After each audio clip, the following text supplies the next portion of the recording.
بسم اللہ الرحمن الرحیم۔ شروع کرتا ہوں اللہ کے نام سے جو بڑا مہربان نہایت رحم والا ہے۔ السلام علیکم ورحمۃ اللہ وبرکاتہ۔ ناظرین و سامعین، ہماری آج کی ویڈیو دیکھنے کے لیے ہم آپ کو خوش آمدید کہتے ہیں۔ آج کا موضوع سراقہ بن مالک کا عجیب واقعہ آپ کو سنائیں گے۔ یہ واقعہ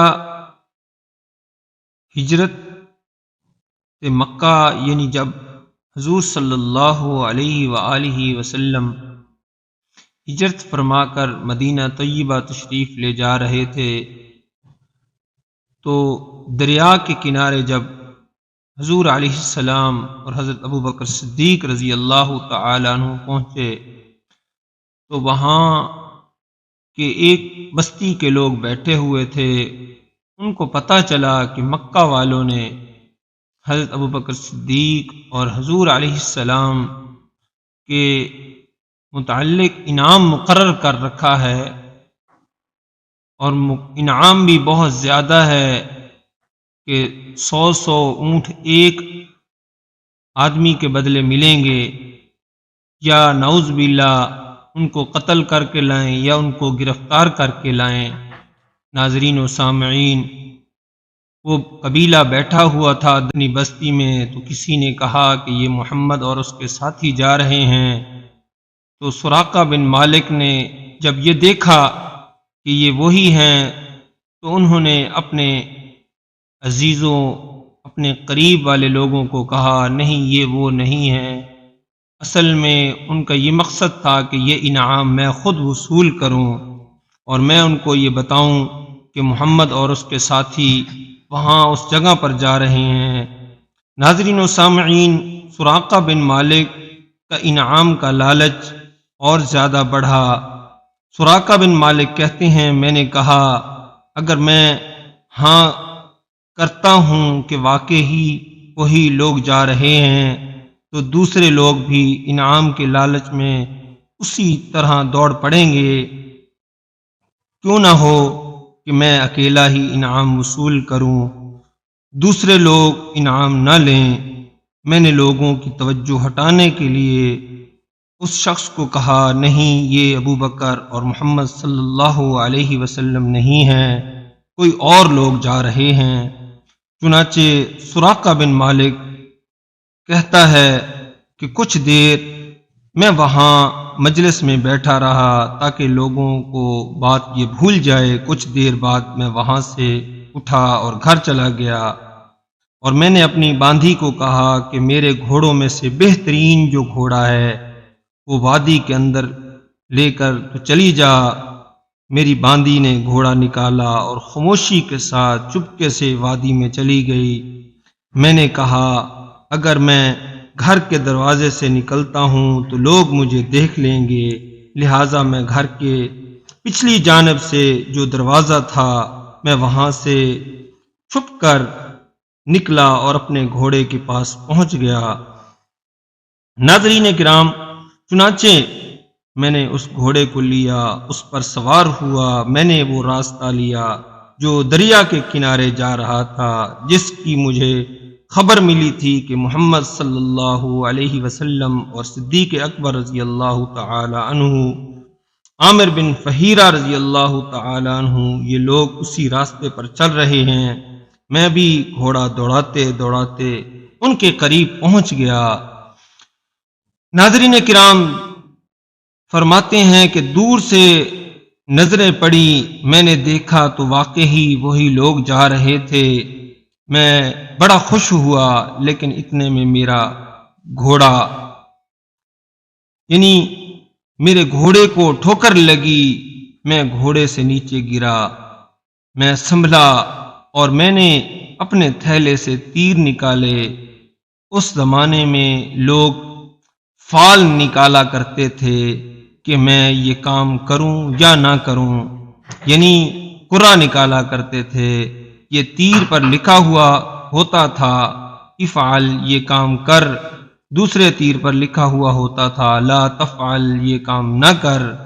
میں نے کہا میں پہلے فال تو نکال لوں، جس کا کام کی طرف جا رہا ہوں وہ میرے لیے بہتر ہے یا نہیں ہے، اور میرے ہاتھ میں جو تیر آیا اس پہ لکھا ہوا تھا لا تفعل، نہ کر، اس کام میں خیر نہیں ہے۔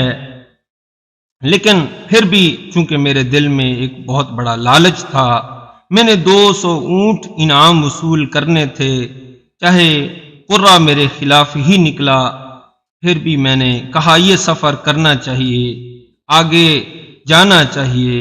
میں پھر گھوڑے پر سوار ہو کر بیٹھ گیا، چلتے چلتے اتنا قریب پہنچ گیا کہ محمد صلی اللہ علیہ وآلہ وسلم جو قرآن کی تلاوت کرتے جا رہے تھے اس کی آواز میرے کانوں تک آنے لگی۔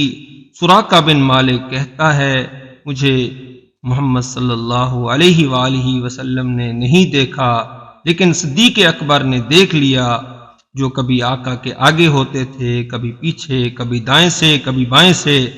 صدیق اکبر کی نگاہ مجھ پر پڑی کہ ایک آدمی گھوڑا دوڑائے ہوئے آ رہا ہے۔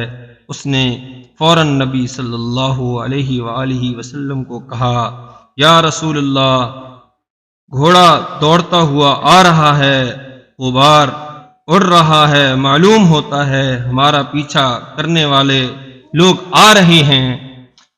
رحمت للعالمین نے صرف ایک جملہ کہا لا تحزن ان اللہ معنا، اے ابو بکر تو غم نہ کر، ہمارے ساتھ اللہ ہے۔ ناظرین و سامعین، قدرت کا کرشمہ دیکھیے۔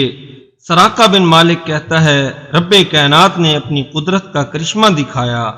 پتھریلی زمین تھی، بہت سخت زمین تھی، نرم زمین نہیں تھی جس پر گھوڑا دوڑتا ہوا جا رہا تھا کہ اچانک میرا گھوڑا ٹانگوں سمیت زمین میں دھنس گیا۔ میں بڑا پریشان ہوا، اتنے میں صدیق اکبر رک گئے، چنانچہ جناب رسول اللہ صلی اللہ علیہ وسلم بھی سفر کرتے ہوئے رک گئے۔ میں سمجھ گیا کہ رسول اللہ صلی اللہ علیہ وآلہ وسلم کی بد دعا ہے۔ میں نے کہا اے محمد، مہربانی فرما کر ادعو ربک، اپنے رب سے دعا کرو۔ رب کائنات نے میرے گھوڑے کو زمین سے نکال دیا۔ میں تمہارے ساتھ وعدہ کرتا ہوں جب میرا گھوڑا زمین سے نکل آیا اور میں صحیح سالم واپس گھر چلا جاؤں گا تو تمہاری طرف آنے والوں کو بھی روکوں گا۔ ناظرین و سامعین، تمہاری طرف کسی کو نہیں آنے دوں گا۔ حضور علیہ السلام کی دعا تھی کہ رحمت للعالمین نے دعا فرمائی یا اللہ سراقہ بن مالک کے گھوڑے کو زمین سے نکال دے۔ کائنات نے میرے گھوڑے کو زمین سے نکال دیا۔ میں قریب آیا، آپ نے من انتا، ما اسمو کا، کون ہے تو، تیرا نام کیا ہے، کہاں سے آیا ہے تو؟ میں نے کہا میں سراقہ بن مالک ہوں، فلاں قبیلے سے تعلق رکھتا ہوں، میں آپ پر حملہ کرنے کے لیے آیا تھا کیونکہ مکہ والوں نے انعام مقرر کر رکھا تھا۔ حضور صلی اللہ علیہ وآلہ وسلم نے پوچھا بتاؤ کیا انعام مقرر کر رکھا تھا؟ سراقہ بن مالک نے کہا مکہ والوں نے یہ اعلان کرایا ہے کہ جو شخص نعوذ باللہ محمد صلی اللہ علیہ وسلم اور اس کے ساتھی کو گرفتار کر کے لائے یا ان کو قتل کر کے لائے گا، اس کو ایک 100 کے بدلے 100، ایک کے بدلے 100 اونٹ انعام دیا جائے گا۔ چنانچہ میں نے یہی کیا اور میں نے کہا کہ کچھ نہیں چاہتا، بس میں واپس جانا چاہتا ہوں۔ میں نے دیکھ لیا ہے کہ تمہارا مقابلہ کوئی نہیں کر سکتا۔ یہ میرے پاس کچھ کھانے پینے کا سامان ہے، زاد راہ ہے، سفر کی ضروریات، کھجورے وغیرہ ہیں، یہ آپ قبول فرما لیں۔ نبی صلی اللہ علیہ وآلہ وسلم نے فرمایا مجھے قبول نہیں ہے، واپس لے جاؤ، لیکن ہماری خبر کسی کو نہ دینا۔ سراقہ بن مالک نے کہا آپ کے ساتھ وعدہ ہے کہ میں آپ کی خبر کسی کو نہیں پہنچاؤں گا۔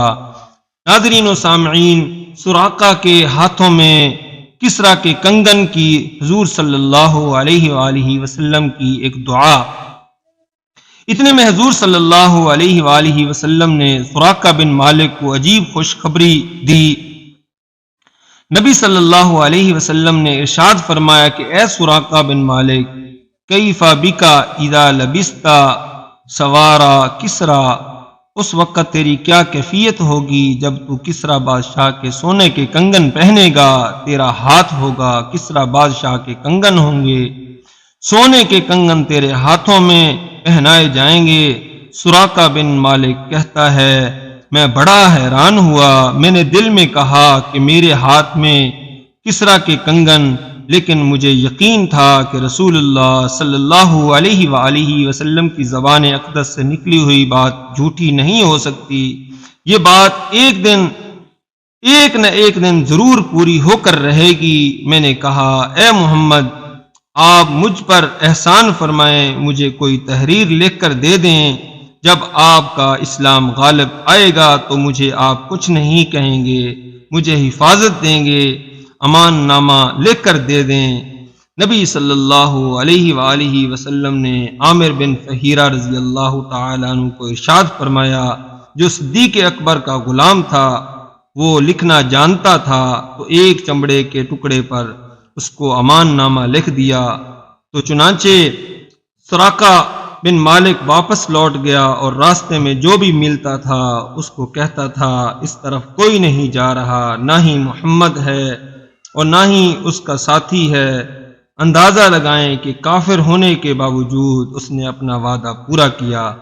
میرے عزیز و نوجوان ساتھیوں اور خواتین و حضرات، یہ تھے صحابہ اکرام سراقہ بن مالک، جو دین اسلام قبول کرنے سے پہلے کا یہ ہجرت کا واقعہ ہے۔ تو آپ کو اگر ہماری ویڈیو پسند آئی ہے تو اس ویڈیو کو لائک کریں اور چینل کو سبسکرائب کریں۔ وما علینا الا البلاغ المبین۔